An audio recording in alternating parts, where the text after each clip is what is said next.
lahat ay gagawin ng isang ina. Lahat ng makakaya niya para sa anak niya. Kahit mali ang anak niya, pagsasabihan niya yan, papagalitan niya yan, pero sa huli, kakampi pa rin niya yan.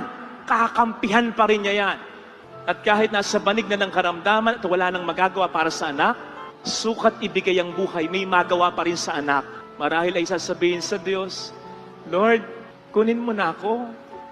Kasi ayaw ko ng pahirapan ng anak ko. Ganun ng nanay. Makakalimutan ng buhay. Buhay dalaga, makakalimutan ng buhay.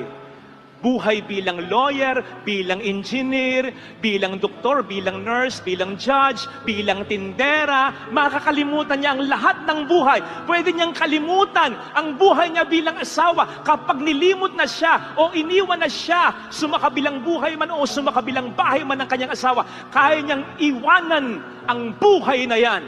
Pero hindi niya kakayaning iwanan ay ang buhay niya bilang isang inay. She was once a woman, a daughter. She was a wife. But when she became mother, yun na para sa kanya ang lahat-lahat.